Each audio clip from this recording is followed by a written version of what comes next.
right now is a lot of upset people, you know. But of course, you know, they own my road. Yeah. You know, my nephew is Cartel Bo. Oh, Yeah, okay. yeah. He just told me the other day him and Fred Omi went to did a show in Atlanta. This was just 2-3 days, well not through about a week ago, and he said, Then I forgot to tell you something. I say what? He say, man, on the way back we get pulled over in Louisiana. He say the state trooper walk up to him, asked him if he got weed in the car. He like, if you got something to smoke, that's cool. But if you got more than that, you know what time it is. So he say the police stepped back, ran his ID. He said once he ran his ID, he come back and told them, can we search? So nephew like, yeah, you can search. They step out the car, so all the rest of the police come up.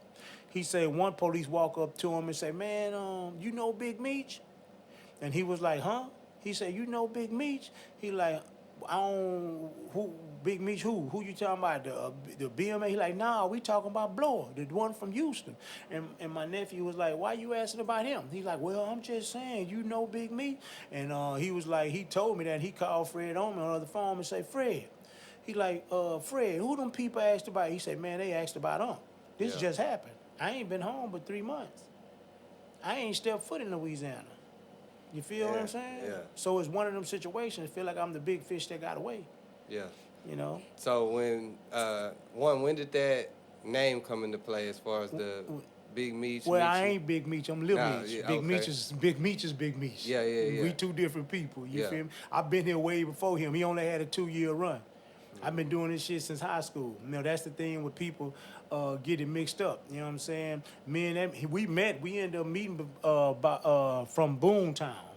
You know what I'm Okay. saying? The producer, not Boomtown down here, the real Benny Boom. You feel me? Oh, Of New okay. York. Yeah. And That's hard. yeah, and that's when we finally really met. But a lot of it was a mix-up. You know, the strippers, when I would go to Atlanta or something, they'll be like, you know so-and-so, so-and-so. I'm like, nah, man, y'all look like, which after I seen it, we did kind of favor because I did the braids and all that stuff. And then when the feds ran down me right over here on off of 288 in Calhoun, in them high-rise, I mean, in them townhome, they took $500,000 from me in 2005. And when they came in now, they run down on me. You know, I'm going to play the game. You got the wrong one. You got the wrong Meechie. You feel what I'm saying? Yeah. So when he took me down to the federal building on San Felipe, he walked in and said, no, we got both of y'all. You feel what I'm saying? Just like that. So, you know, just saying that to say, I've been here. You know what I'm saying? Yeah. I've been doing this. He just, like I say, he just surfaced. You feel what I'm saying? He surfaced 2 years. If you really think about it, you hear his history on that BML shit, like I can watch it, but it's a difference between the that don't know that life and the that know that life. That's why I can't watch BMF. I can't watch, what was the other 50 Cent made? Power. I can't watch that shit Yeah. because I live that level of the life.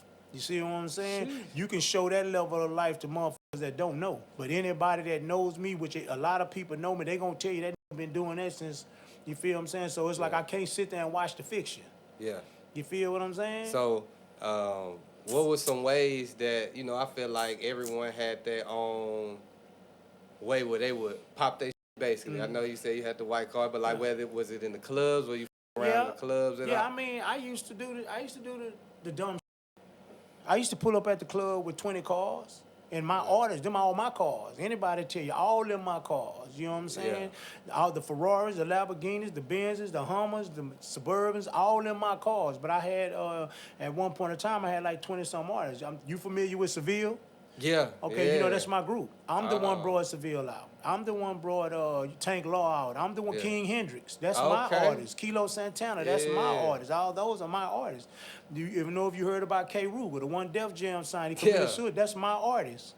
I own Straight Lace. I'm Straight Lace Recording. I'm Straight Lace Entertainment. When did Straight Lace come into play? When did when I got out of jail in 1997, I started Straight Lace in 1998. Ah, okay. You feel me? I started off rapping. Yeah. Which that was my first love. But then I had got to the point to where I was so tied to the streets till I end up investing behind other people. You feel what I'm saying? But all those people are my artists, you know what I'm saying? I put that money behind all them people. So what's that first artist, you know, aside from yourself, that you wanted to take a chance on? That was under my label? It was actually Seville.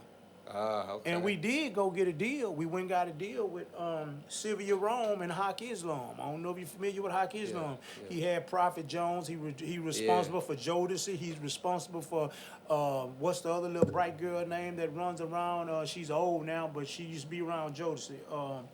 The bright girl. She real cute. But you know who I'm talking about. She was real big at the time. Yeah. But Hawk Islam was, we had got a deal with Sylvia Rome. And Hawk was on Motown. That he was the VP of Motown at that time with Prophet Jones, and he had a clause in his thing that if they albums didn't sell properly, that he can get them off the contract. So the contract he was bringing us and McKelly Jameson used to be up under Bad Boy. He was gonna bring Seville and Prophet Jones to Sylvia Rome, and you know, they end up hitting him. You know, he ended up going to jail for embezzlement and all. Motown and hit his ass with all type of charges. So that killed that deal. Then I had a group called Desire 4 girls, and I had got a deal with Teddy Riley. And that's how I ended up getting a deal with Def Jam with Jay-Z with my artist K. Ruger, because I met Teddy Riley's cousin Tone, and Teddy Riley was on some bullshit, you know, going behind my back, calling my artists, trying to tell them he can do this, he can do that. And Tone, his cousin, called me and said, hey, big bro, you know, I'm a real man, I think you need to watch this Teddy trying to do some snake. So I went and I called the whole deal out. You feel me? So that's how I ended up getting a deal with Def Jam. But then after that happened, those were some of the earlier deals, you know what I'm saying? And then the deals after that came about when with K. Ruger, you know, with Jay-Z. You know what I'm saying? That's major. Yeah, and then, you know, K. Ruger committed suicide. Yeah. So after that, I went back to rapping, and I ended up signing to Death Row. You know, but at that time, it was me, Crooked Eye, Eastwood, Danny Boy. You know, it was kind of, I signed right after Left Eye got killed. Because you remember, she signed to Death Row as Nina Simone. For sure. I signed right after she got killed. You feel me? So I went on I was signed to Death Row for like 2 years. Man. Yeah.